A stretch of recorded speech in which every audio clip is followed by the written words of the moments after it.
Greetings and welcome to the Halloween edition of the Sliders Review. And I'm here today to talk to you about Salem Season 3.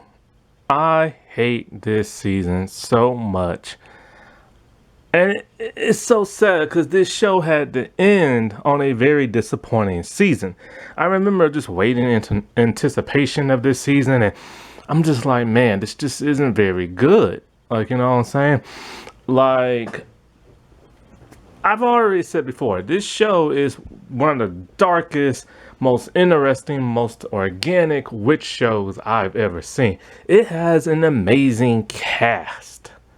This show depicts people who are real from back in the old days, you know, back during the Salem witch trials.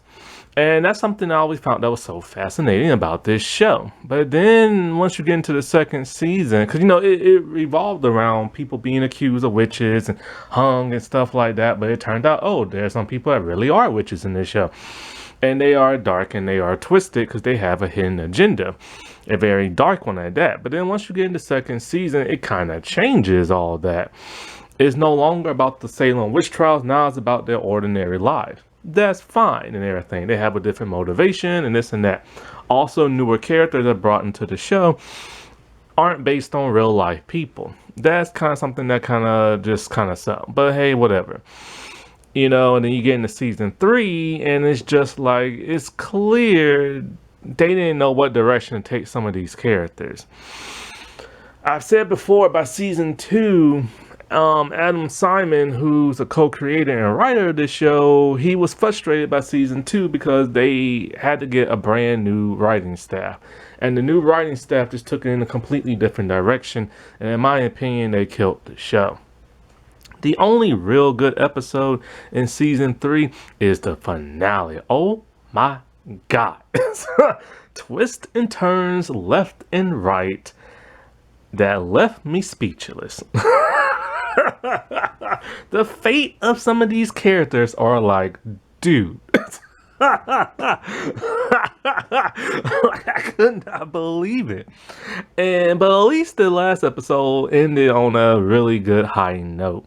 They was probably really banking on that 4th season, but at least they was allowed to end the show in a way that gave closure to a lot of the characters. One character got closure in a way I'm still pissed off at. I'm just pissed. And then there's another one who's a good character. It's like, well, what the heck happened to him? And oh my God, but this is still better than The Chilling Adventures of Sabrina. I'm sorry. This show came out before Chilling Adventures. This show was on like a syndicated network channel. This show had a TV budget, and it still looked a million times better than The Chilling Adventures of Sabrina that came out just a few years ago and was on streaming on Netflix of all things. The person who created the comic and the show of Chilling Adventures of Sabrina, how do you screw up your own comic? They made hell look so realistic in this show that it had me scared. It had me wanting to read the Bible and stuff. But on The Chilling Adventures of Sabrina, ain't nothing. Now, this show did, like I said before, it changed a lot from the last 2 seasons. The first season felt more organic and it was dark. The second season was gross, disturbing, and this season just feels generic. It feels like a generic witch show that you'll see on TV. And it's quite a shame because this show deserved better. This show deserved to go on for many seasons. But sadly, it did not. And so Brandon Braga directed the last episode. And Adam Simon, you know, the 2 co-creators, he wrote it. I don't know why he wrote that for that one character at the end, but that pissed me off. I said this pissed me off. Now, of course, they wasn't too ambitious in this show. They knew they had to bring some people back from the last seasons that like died off or appeared died. Because there's no way in the world they were going to make the 3rd season without these characters. I still think they jumped the gun when they got rid of some characters in season 1 and introduced some new people in season 2 that just some people just was just kind of like whatever. Bringing in Lucy Lawless as the Countess, oh, that was amazing. Sadly, though, she is not in this season physically. You only hear her voice. And so, with this, and as you can tell by the thumbnail picture and stuff, Mary Sibley is back in action. But I will agree with some fans. They did her wrong this season. Like, I could not believe the strong woman character they created only to drag her down and make her do the things that she did. They literally stripped her of everything. And I do mean everything. Her womanhood, her powers, her strong woman nature. Now, I will agree. Well, actually, like people said, like she didn't deserve that. Okay, look, she deserves some of the punishment she got in this show. Cause you gotta remember, Mary Sibley is not necessarily a good character. She is evil. She chose to do the things that she did. You know, the Exorcist witches, they wanted a strong character to help them resurrect, like the devil and this and that. She was their pawn, but she decided to do what she decided to do and harm those that she harmed. She deserves some punishment. So when her head was trapped in that box and she's in that little empty room, fine, I'm good with that. But the other stuff that happened to her in this season, it's like, man, y'all taking it too far now. And she did not deserve that. Like, seriously, she didn't. And like, yeah. Now, in terms of darkness in this show, boy, they killed some kids up in here. Now, this show goes there, man. This show will go there. And this is what made this show so dark and twisted. And some things just went a little too far and did not need to be shown. And so, with this, pretty much this season, the devil's in full swing. Like, he's back, he's resurrected, he's inside the body of John Sibley, which is the son of John Alton and that of Mary Sibley. Now, it appears that the devil just lives within his body. It's very much John, a combination of the devil's personality, so they have a shared personality. So he's a spoiled brat, but he's evil and he is twisted and he does some terrible things. Like we saw at the end of last season, he had birds peck at Tituba, which reveals she is alive, but she is blind. He cast away that of Mercy Lewis. He murdered that of the Countess. And so he has an agenda this season. The thing that sucks this season is that his plans aren't really revealed until the very end of the season. Like, you think you know what he's planning because there's something going on, but it's not really done that well and it's very drawn out. And then when you find out his real plans, it's like, oh, okay. So that's what all this is about. It was just drawn out too long for 10 episodes. You know, it's weird. The 13 episodes they had in season 1 and 2 felt short, but season 3 with 10 episodes felt very long. And so, with all this, you can clearly tell there are some characters in the show, they just didn't have nothing to do. Like, they couldn't figure what to do with them this season, and they just wrote some of the most mundane stuff imaginable. And it's just kind of like, well, these are some of your main characters. And this person is literally doing absolutely nothing. And I mean nothing. So why not get rid of characters you have you don't know what to write for them and just get them off the show? But they didn't do that. They kept them on the show because they main characters and people like these characters. But you didn't have them do nothing. And that's the one thing. There's a whole lot of nothing that goes on in this season.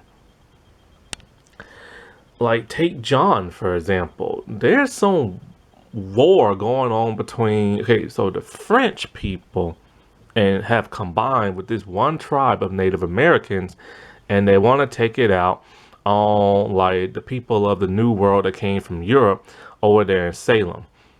Don't know why. And it's not explained very well. It's mentioned in the first episode, then it's kind of concluded in the 5th or 6th episode, and that's it. It's only mentioned twice. We only see it twice. It wasn't that big of a deal, but it's basically something for John to do for 5 episodes because people are still pissed about the stuff he did and he's a traitor. And like, but once he tries to save a woman from like getting killed, then the magistrates are like, all right, you will train our soldiers and blah, blah, our men and blah, blah, stuff like that. But we don't see this war play out. But we see John go on a special little mission with somebody else, and it's just kind of like, that's it. So what was the point of even adding this storyline there? Like, do you see what I'm saying? Like, it just don't make no sense. And what they did to Anne, oh my God, she is a true villain. She is a true villain. She is a true villain. But I could not believe that dark path she continued to go on from that of season 3. She is a true villain. And so when it comes to it's kind of hard to do character profiles the way I normally do them because it's going to give away a lot of spoilers from that of the end. So maybe I'll cut their person profiles off at a certain point until I get to the end when I reveal the motivations of this one character. So let us start with that of John Alden himself. He has nothing to do this season. His motivations from last season are completely stripped. Last season he went berserk after surviving a bullet shot wound from his own people and wanted to murder every witch in Salem. He had Native American magical powers, a bag with powder in it that makes him go invisible. If he stays in that realm for too long, it makes him go mad and will kill him. He was given a magic glowing knife to kill witches. All of that is gone. What happened to that? What happened to his motivation? What happened to his magical gifts? It's like they never existed. And he could have used that stuff, especially in this season. So instead, they just have him train soldiers to fight the French and this Native American tribe for all of one episode. And so he trains this like young boy. It's revealed this young boy isn't really a boy. She's a female, and she puts on like wraps to hide her boobs and stuff like that. So she's basically a drag king. And so we've seen this play out in historical shows where there are some women that do this. And yes, this did happen in real life. There's a very famous woman from Florida. She was Spanish. It was back when Spain or the Spanish ruled Florida, and she was a double agent during the Civil War, pretending to be a man on both sides and stuff until she was found out, had to go on the other side, got found out again, and then decided to just do it as a woman. So this is very much real that has happened in real life. And so while scouting for the enemy and everything, she decides to get in the back of their carriage. He follows. They discover what could destroy this one town and like a neighboring city or whatever. It's something called red mercury. It's something the devil and Sebastian are cooking up. And so it's like this red stuff and a little jewel looking thing. So John Alden sees that. They attack the French and Native American people. But then she is stabbed through the chest. This is then when he tries to heal her wounds. She does not want him to take off her shirt, and then it's revealed, boom, boobs and everything. We don't get to see him though. We do get to see her butt. There isn't that much nudity this season, but there's a bit more than what there was second season. I guess they got in trouble. For the nudity and the gross stuff from all of season 2, like the magical stuff. So they really toned it down. And so basically, her backstory is that their town was under attack. John Alton and the soldiers were supposed to save them, but never came. No man came to save them. And members of her family were killed and stuff like that. And so she just disguised herself as a man because she wanted to do something no other woman was allowed to do in her town, and that's be a warrior and find John Alton and fight by his side. She kisses him because apparently she has a crush on him, and then she dies. And that's the end of that storyline. And she's barely even in the show. I think She appears in 2 episodes. That's it. And it's like they could have written more. They could have done more. But, there's nothing there. And then after this, we don't hear no more about this war. It's still lingering on, but we don't hear nothing about it. He still is the Red Mercury. And basically, John is a side character in this show. And I kid you not. After finding out Mary is alive because she is resurrected from the dead, he basically, like they do it and then they don't have no interaction really after that. And I kid you not. They barely have any interaction here. He doesn't even go to see his son. He sees his son is alive. And he knows he must be possessed by the devil or something like that. But he just, there's no interaction. And it's just kind of like, well, what the heck, man? What was all that stuff in like season 2? So it feels his storyline feels very, very, very pointless and stuff. And it's really embarrassing. So then after that, at some point, he aligns himself once again with Cotton. He tries to align with that of Isaac, but Isaac's on his own little quest. And so him and what's his name? Cotton, they have to get rid of this one Sentinel person. That's his name, the Sentinel, because he's the brother of the devil. And so Tituba aligns herself with John and teaches him how to kill an angel. Because, the Sentinel and the devil are fallen angels. So he forges, a weapon, a knife. And so Cotton gets the Sentinel drunk, extremely drunk. And John goes to take him out. And it's a huge fight, and a really good one at that. But he is able to kill this dude. And then the Sentinel reveals, I can't believe my brother, when did my brother, tell you this? John's, son, and all, only an angel knows how to kill another angel and teach him how to build, a weapon and stuff like that. And so, basically, John doesn't really do nothing for the rest of the season for the most part. Let me end it here because it will end some stuff. He does watch. Sebastian hates his bond. Sebastian assaults Mary in front of John. He can't move. He's in shock. But then Sebastian erases his memory only to give it back for John to be pissed. And so when John is hurt, he goes to see the local doctor, played by Marilyn Manson, disgraced singer that he is, who got Me Too'd and stuff. Yeah, Marilyn Manson has, I think that's his name. He does the intro song and stuff like that. That's the song you hear all the time. Excuse me. And he plays a doctor, a very twisted doctor. Not a very good actor because he's a singer.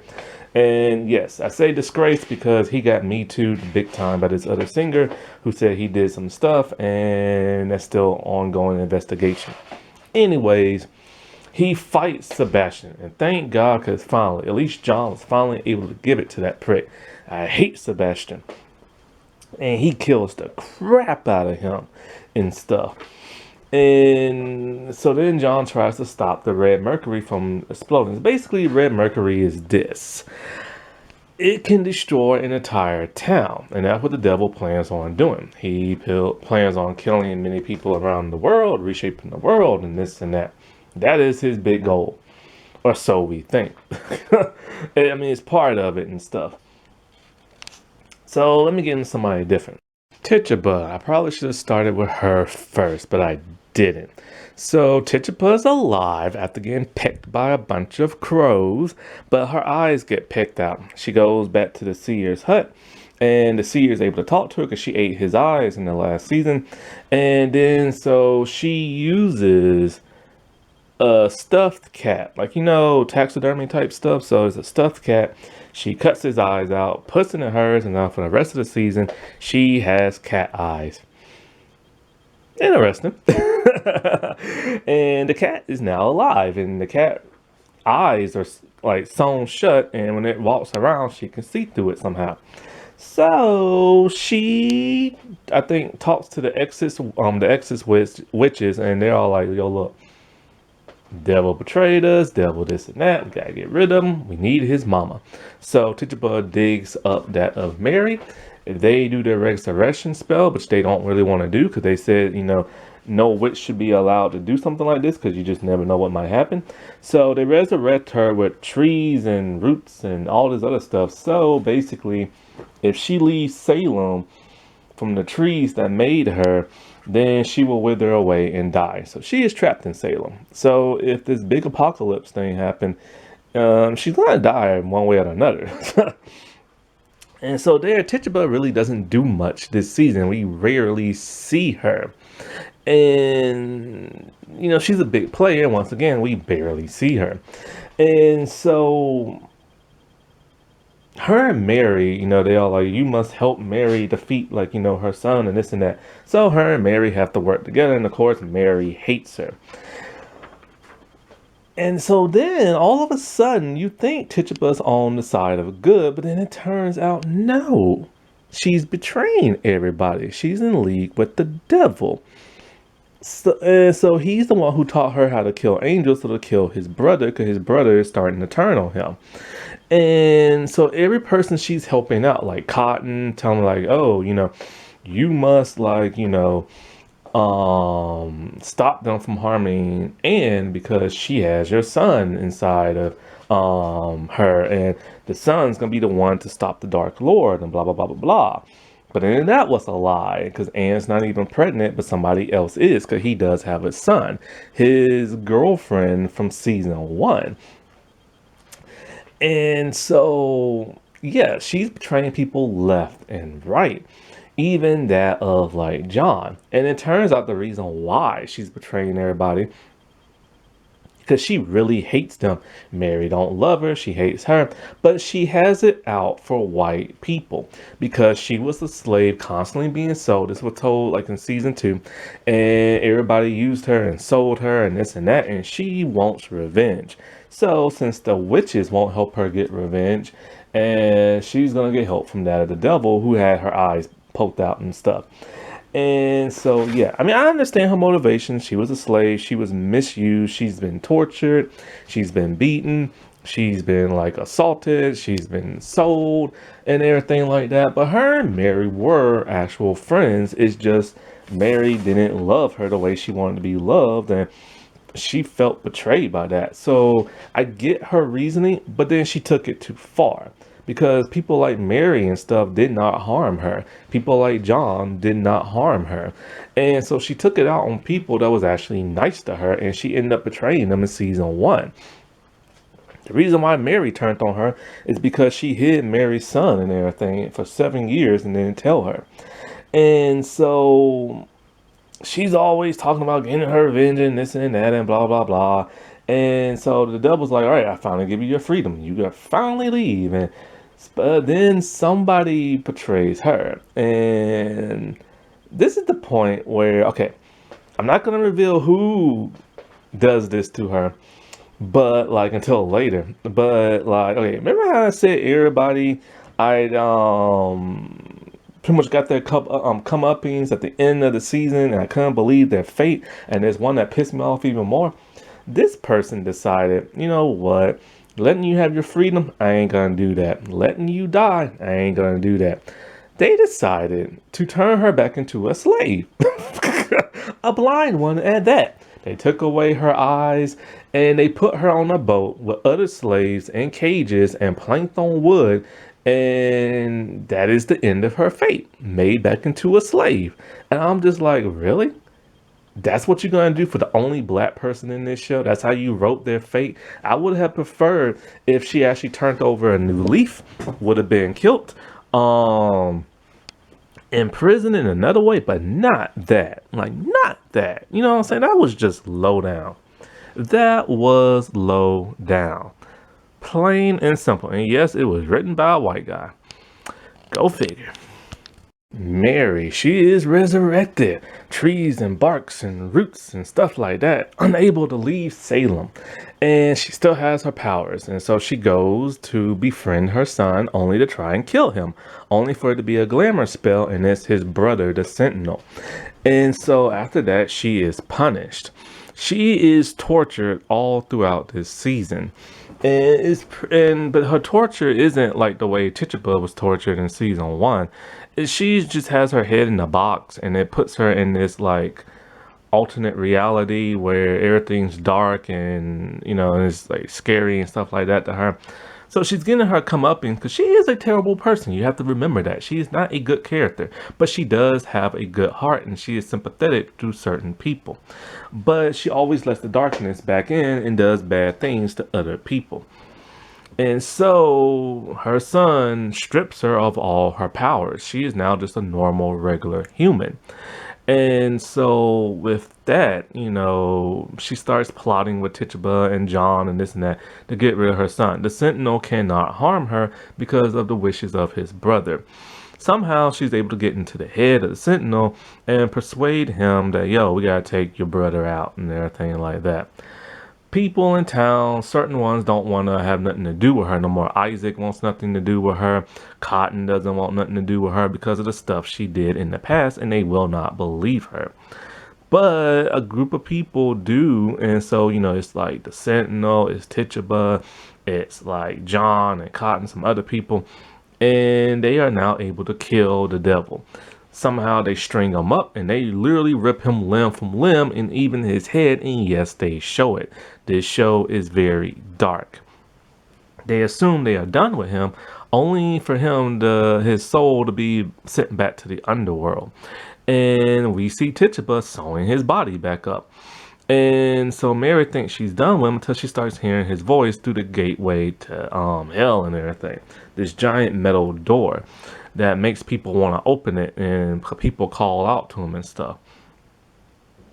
And so it's weird not seeing her with power. Now, how she was able to help kill him is because the Exorcist witch. I can't say Exorcist, that's it. The witches and stuff. They decide to kill themselves, and as they bleed on the ground, Mary takes the blood, giving her powers momentarily. After she's strong enough to kill them, then like she no longer has the power. So the only witches left in town are that of Tituba, Anne, and Mercy. Oh, and Sebastian. Well, actually, these other two old people. I have to get back to them when I get into Cotton. And so things are not as she wants them to be because she is constantly being pursued by that of Sebastian. He is still pining after her, still in love, and with the help of his corpse of a mother and everything, he gives his mother all of that of Mary's blood. He assaults Mary in front of like John, and like then his mother is able to resurrect her soul into Mary's. And so now Mary is being controlled by that of the Countess and everything. And it's just like, oh, you gotta be kidding me. All this crap she's gone through, and now this, like, it's too much and everything. But, you know, when it came to her son, he wanted to marry his mother. Gross. And stuff. And so let's see who I'll get into next. Mercy. Hey, why not? Why is Mercy still on this show? She served no purpose after she was cast away last season, but now she works as a madam in a brothel and everything. And it's like, that's it. That's all she is. She just gathers a bunch of girls and have them be hookers and everything, and that's it. There's nothing really written for her that's well. So it's like, okay, so they need Hawthorne to do something. The magistrate from season 2. They got nothing for him. So what is it? She decides, hey, I want to be powerful. I want to be rich. What does she do? She poisons him. That makes his skin look gross and bumpy and boily and everything. And then she gives him some antidote. And she's all like, I need you to do what I need you to do, and I'll give you the rest of the antidote. So basically, she's using him to get his fortune, similar to what Mary did to that of George. And I'm just like, what is the point of this storyline? There is no point. Isaac is still wanting to kill her. She still wants Isaac dead and everything. She bewitches a bunch of men to beat up Isaac and stuff. She is still using the blood. It's supposed to be the blood of virgins, but now they're just using anybody's blood to heal her wounds and everything. And so Isaac, who's been investigating her and wants her gone and everything, Basically he frees the men that's under her control. So I don't know how. Somehow he goes into her place, he frees a bunch of birds, and the birds go back inside the men, and the men now have their sanity back. I don't understand it. But now these men, they have their consciousness back and they're pissed. So what do? They stab the crap out of her, killing her, but she's clinging on to life, and her women are able to save her with their blood. It's supposed to be blood, virgin blood, but it's not. And now they just retcon their own thing. Even though we still saw her kidnap another young girl. This don't make no sense, but hey, whatever. And so, like, one of these men that stabbed her is like this dude I did not mention from last season. Basically, this man is nasty. He tried to go after Dolly last season, make out with her in the woods, only for them to, well, for Mercy to put a rooster's head on his junk, making him have a real, you know what, a C word.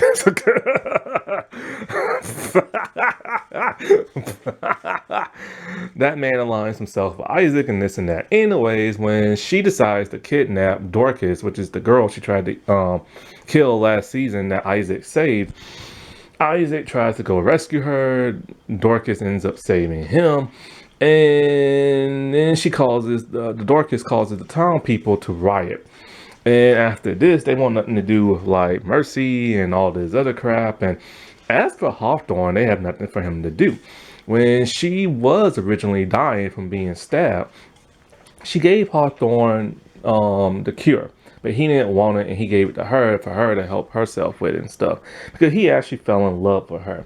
They get married, and she originally, what she wanted to do, and he actually falls in love with her. He knows she's a witch, and he's just loving her and stuff.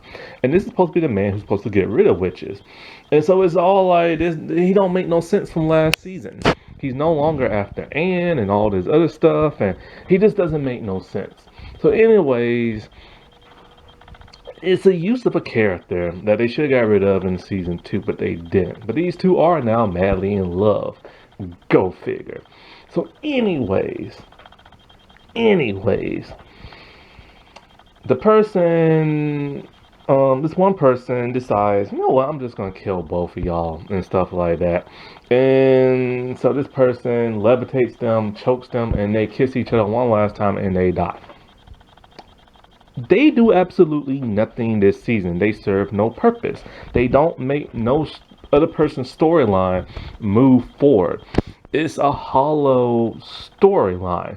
Because it's even revealed to Hawthorne that, like, the only reason why Mercy married him is to kill him and be a widow and take all his money.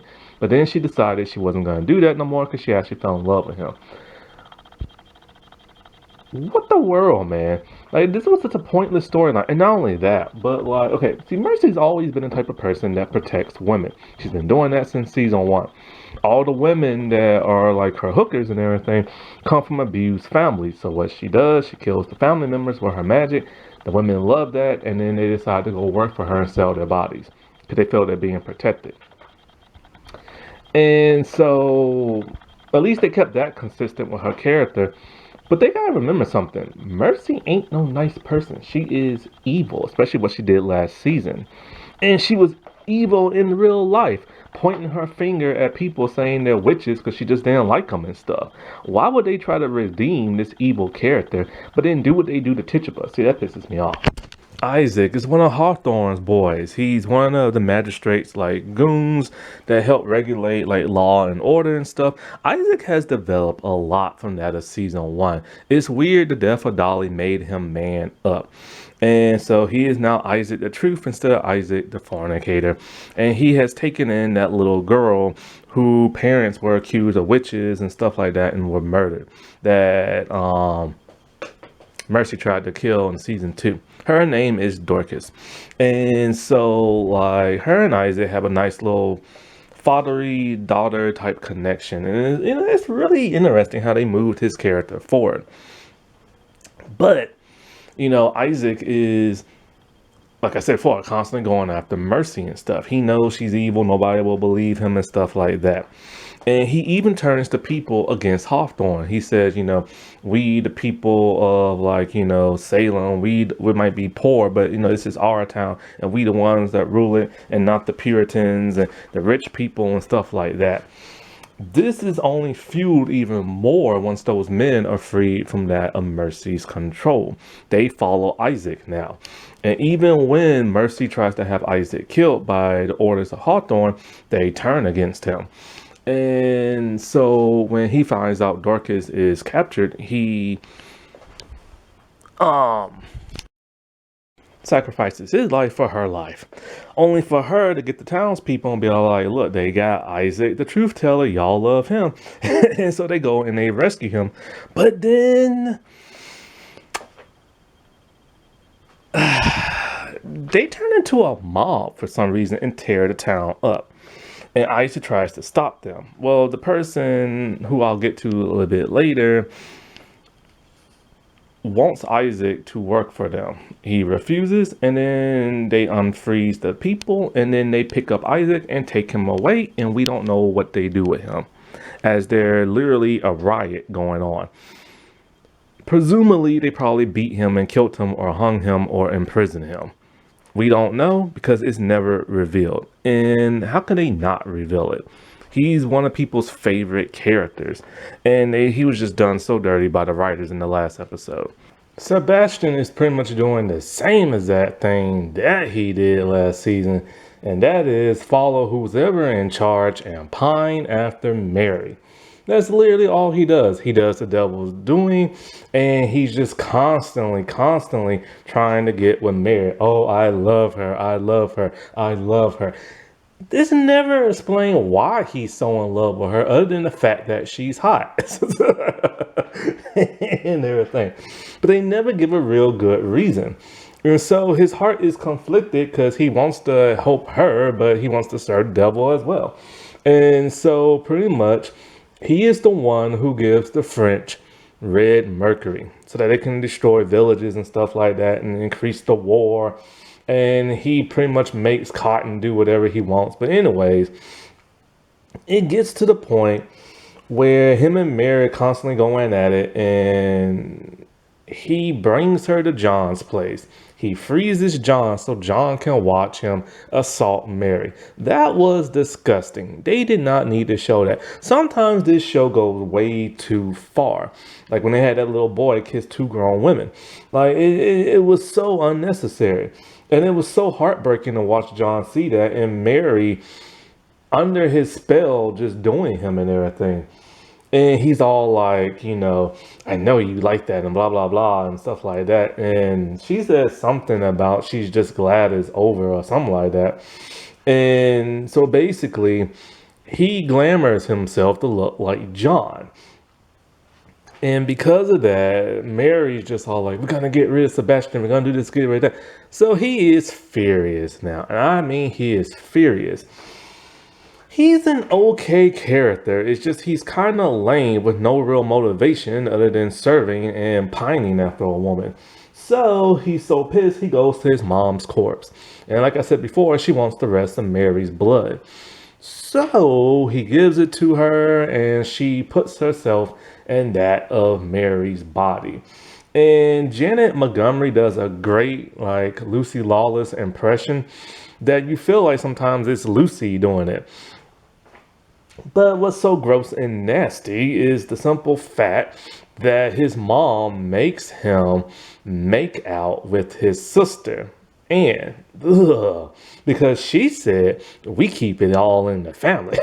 And all that crap. And so, but don't worry, he's going to get his comeuppance because when he reminded John, because he made John forget, but then he reminded John of what he did to Mary. And so when John is at the doctor's place trying to get stitched up, he realizes the doctor is acting kind of weird. That he's always calm and never seems scared, and he has his bags packed. Why? Because the doctor's working for that of the bad people. And so he ties him up. In comes Sebastian, and they just fight. Sebastian flings him around left and right until he's finally able to stab him in the neck. And finally, we are done of this character who could have been so much more other than me, and always getting jealous and going after a woman. The Sentinel is the form of many bugs, and when he takes shape, he turns into that of a human. He is the fallen angel, and he is that of the brother of the devil. Now, ironically, the devil said his name was Samuel. I thought it's supposed to be Lucifer. I don't know. Anyway, so basically, he just serves his brother, doing whatever he wants, and he is basically his bodyguard. He is the one who glamors himself to look like the devil, and then Mary tries to kill him, and he can't kill Mary for some reason because her son, forbid it and everything.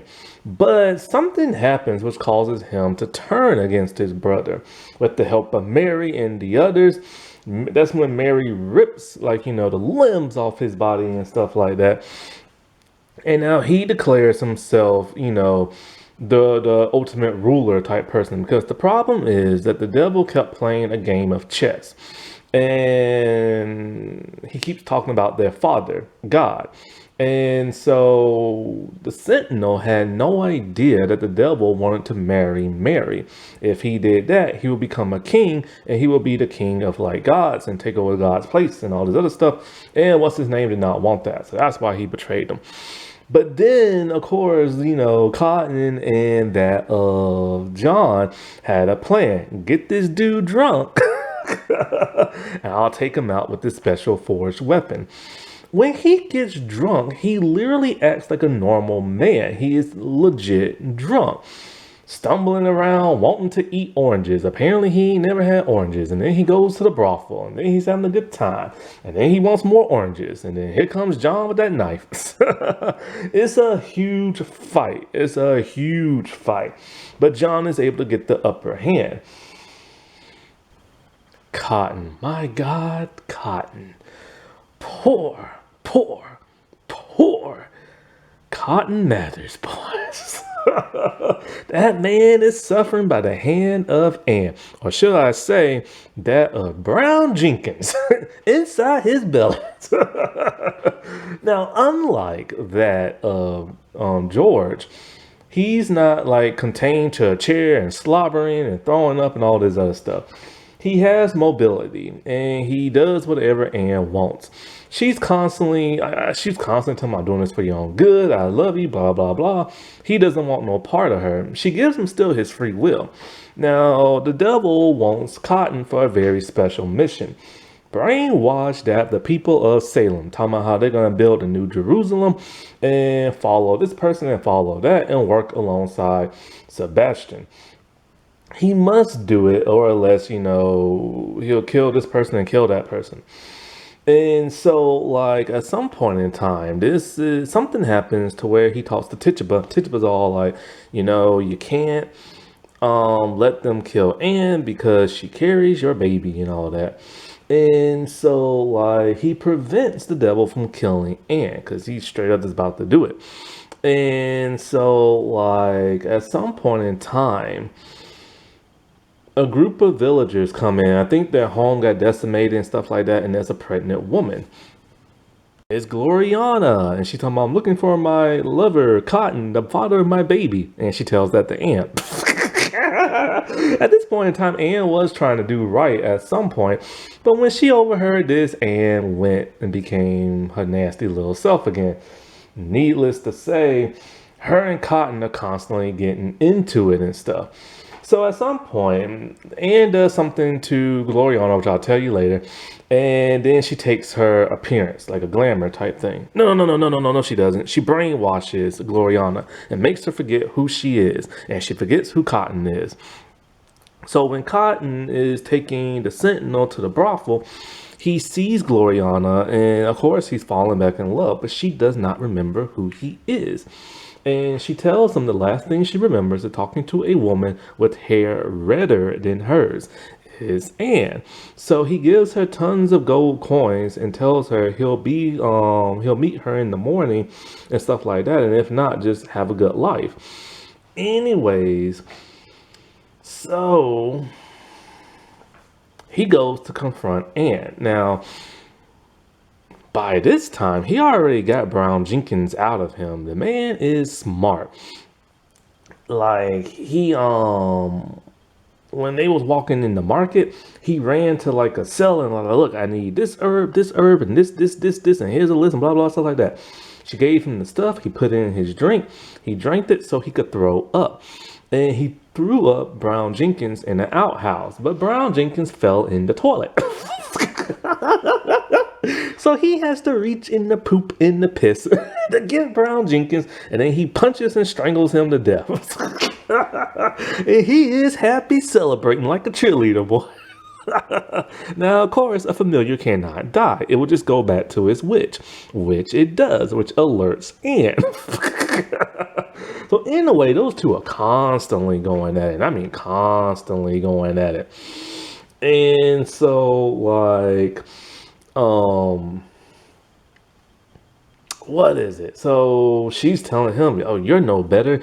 You convicted tons of innocent people, said they was a witch and blah, blah, blah, and blah, blah, blah. And so and she's telling the truth. He was so pious, he thought these people were witches and put them to death. But he has atoned big time since season 1. And so his fate is really awkward.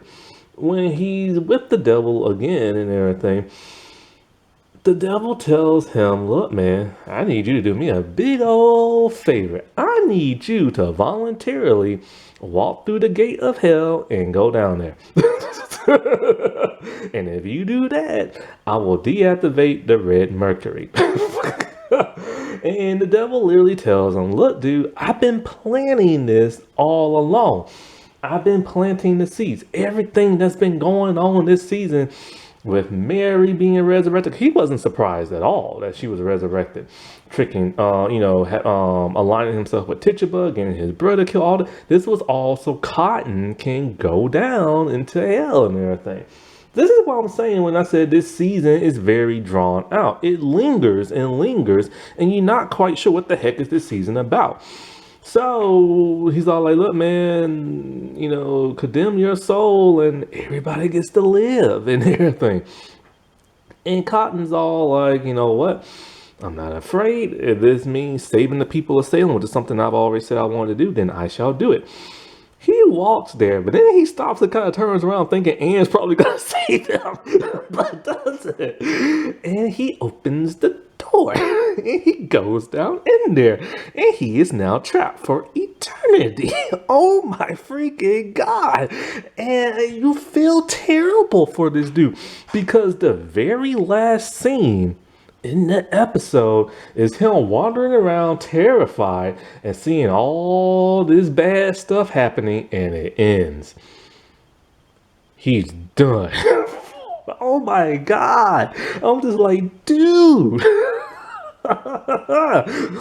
And it's like their depiction of hell looks so much better than the chilling adventures of Sabrina. But I'm like, oh my God, that dude had the worst fate because he's alive and spending eternity in the underworld.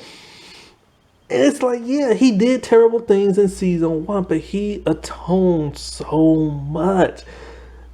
Like, he deserved his comeuppance, but not like that. I mean, it's bad enough he killed his father and everything. My God.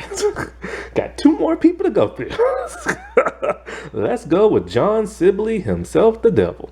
So, the devil, he has a plan. This dude is evil. He is twisted. He betrays people. This is one of the best interpretations of him because it really depicts on the type of person that, you hear about in church and stuff.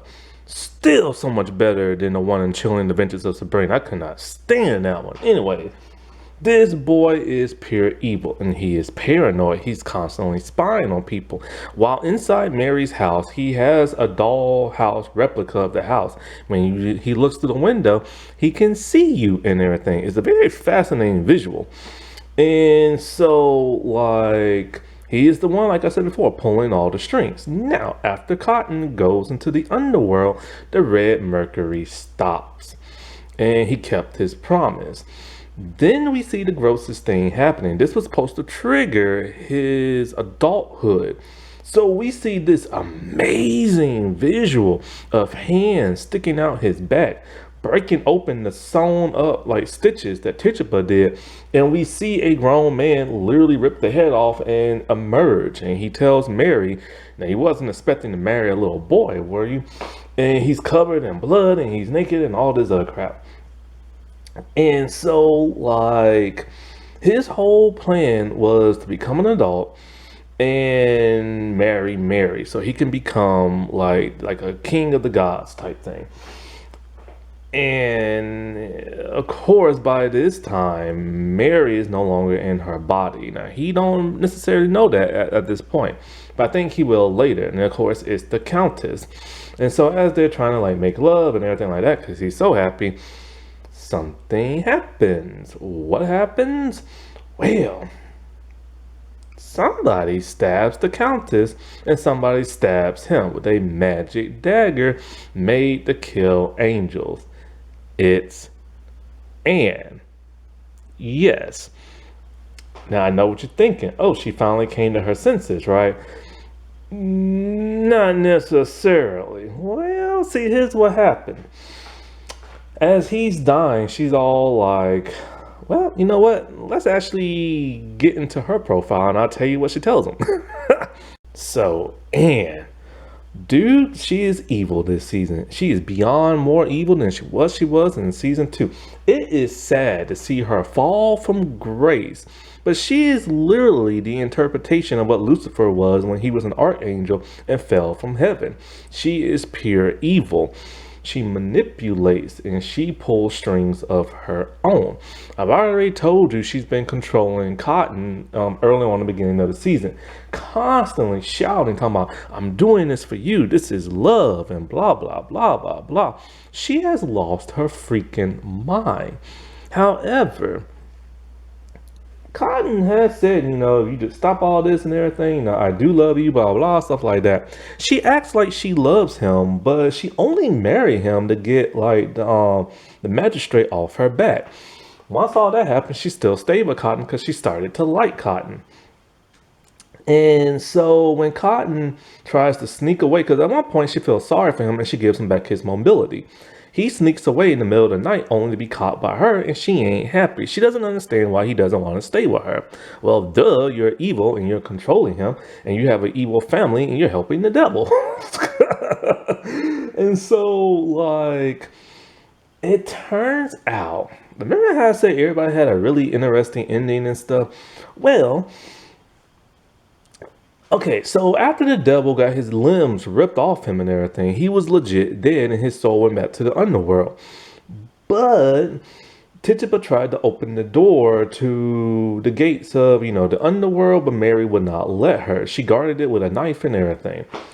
In comes Anne, and Anne literally has like a Callisto moment from that of Xena. She completely snaps after talking to her mother and stuff and saying that she doesn't care if she like destroys the entire world. She's gonna let his soul out.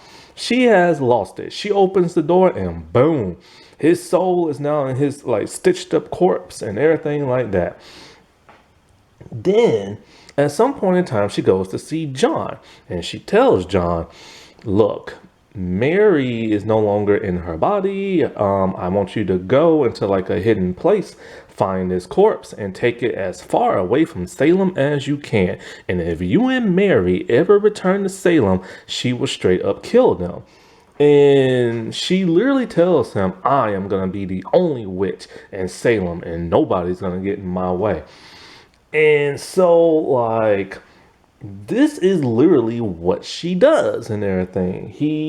And she tells him she used to have a crush on him, but her heart has now changed. So John goes down, gets the corpse, and he walks away. And of course, the corpse is that of the Countess.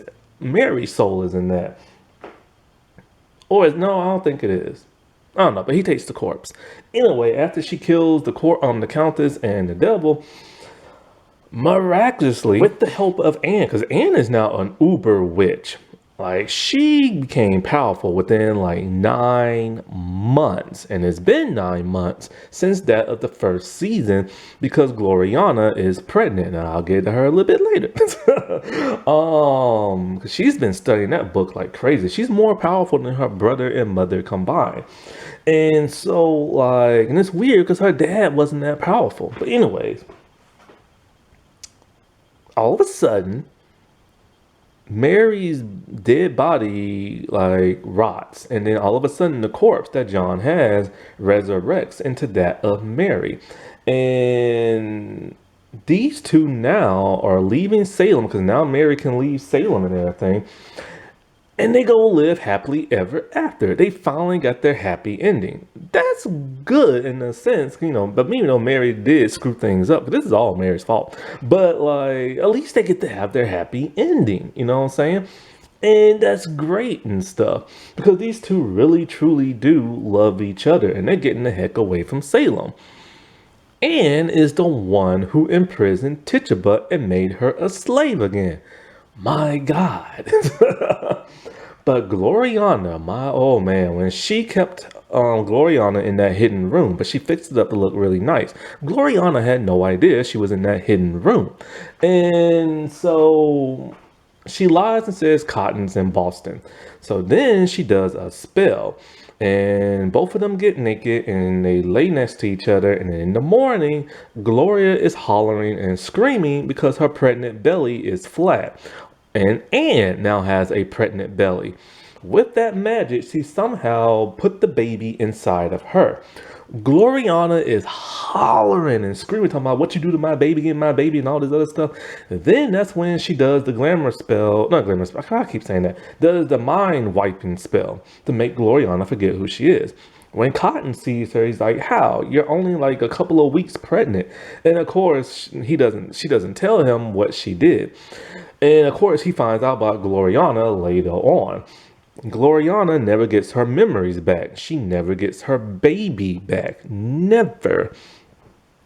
Then she is the one who killed that the magistrate and that of Mercy. She pretty much just levitated them and choked both of them as they tried to give each other one final kiss.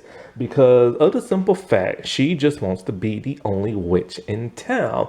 With the Essex witches like gone now, the Sentinel gone, and Mary's gone, and Mary has no more power, and Cotton killed this one witch that like see, it was funny. Cotton was trying to run, and these people he knew from growing up gave him like shelter.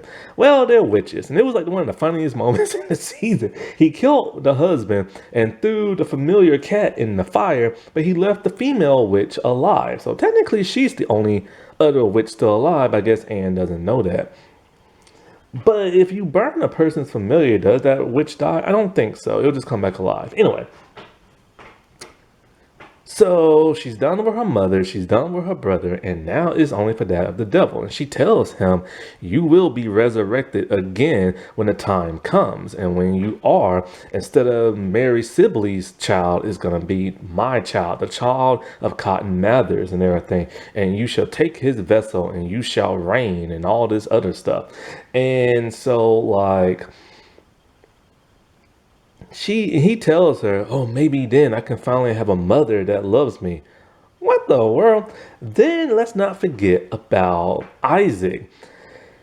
When the people was rioting, he was trying to make them stop. And then she made them stop, like freeze. And she tells Isaac, she needs a man like him. She needs him to rule Salem and everything. He should be the magistrate. He said he's done with witches and he ain't going to do what she said. And she literally tells him, rule by my side, Isaac, and we can have it all. But he doesn't want to. So she's like, screw you. Made the people reanimate. There was a huge fire near him and they picked him up. What happens to him? Like I said before, nobody knows. And so I think about like a year later passed. No, a couple of months passed or something like that. I don't know how much time passed, but it's later her in the church talking to the people of Salem along with that of the other like council people. She has now taken charge, and she literally tells them we will rebuild Salem from the ground up and make it a great place for everybody to live in. And then she looks at Dorcas and everything. And yeah, Dorcas now doesn't have nobody. Her parents are dead. Isaac is gone. So I guess she's probably going to take care of her or something. I was not expecting this magnificent of a twist. This was beyond shocking. They went all out for the finale at that point in time. And I am still shocked till this day. So yeah, the show is gone. It has ended. You can get it on DVD, but it's very expensive. The first two seasons are the only ones that came out in America. They're close to 25 to 30 freaking dollars.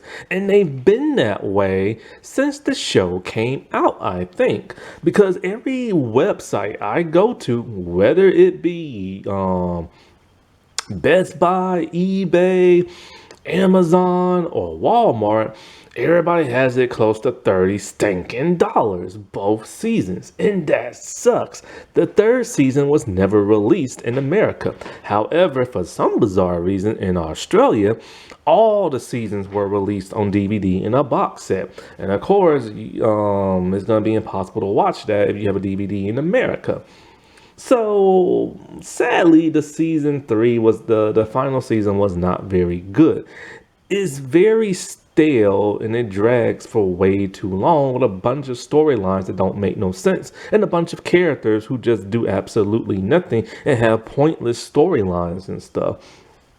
Things don't really get cooking towards the end, but it still drags on very, very, very slow.